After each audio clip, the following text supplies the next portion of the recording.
দেশি জাতের চেয়ে প্রায় 4 গুণ বেশি ফলন পাওয়ায় হাইব্রিড জাতের আমন ধান আবাদে ঝুঁকছেন রাজবাড়ী ও নেত্রকোনার চাষিরা।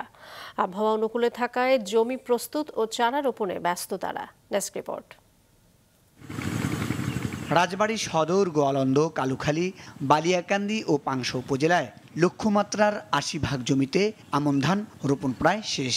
দেশি জাতের ধান আবাদে খরচ বেশি ও ফলন কম হওয়ায় এবছর উচ্চ ফলনশীল ও হাইব্রিড জাতের ধানের মধ্যে ৮০ ও ধানি গোল্ডের আবাদ বেশি করেছেন তারা। দেশি চাইতে এগুলো ভালো, এগুলো অনেক উন্নত বেশি, লাভবান বেশি।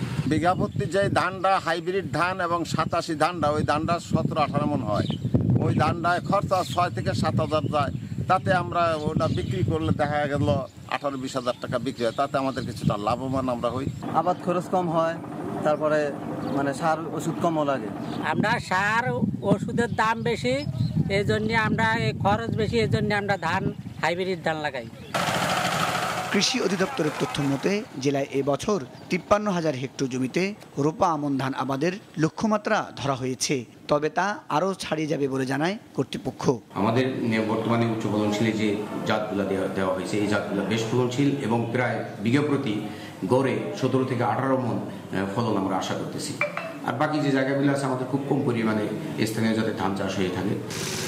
এদিকে নেত্রকোনার কৃষকরা রোপা আমন আবাদ করতে জমি প্রস্তুত করার পাশাপাশি চারা রোপণে ব্যস্ত সময় পার করছেন। জেলায় এবার উফশি জাতের ধানের আবাদ বেশি হচ্ছে।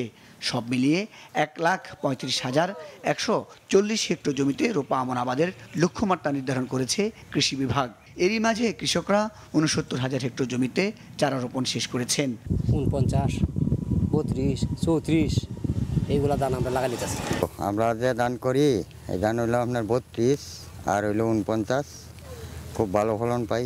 ধান মোটামুটি ভালো ধান হয়, ঠিক আছে, দরটা মোটামুটি ভালো পাওয়া যায়, এই জন্য এই জাতগুলো লাগানো হয় আর কি। আবহাওয়া অনুকূলে থাকলে লক্ষ্যমাত্রা ছাড়িয়ে যাবে বলে আশাবাদ জানান জেলা কৃষি সম্প্রসারণ অধিদপ্তরের এই কর্মকর্তা। আমাদের এ পর্যন্ত ৬৯,০০০ হেক্টর জমির আবাদ লক্ষ্যমাত্রা অর্জিত হয়েছে। আমাদের পর্যাপ্ত সার মজুদ আছে, আবহাওয়া অনুকূল, এবং আমরা আশা করছি আমাদের এবছর লক্ষ্যমাত্রা ছাড়িয়ে যেতে পারবো। নেত্রকোনায় এবার ৬,২০,১৮৫ মেট্রিক টন আমন ধান উৎপাদনের লক্ষ্যমাত্রা ধরা হয়েছে। মুজাহিদ সাকিফ, মাছরাঙ্গা নিউজ ডেস্ক।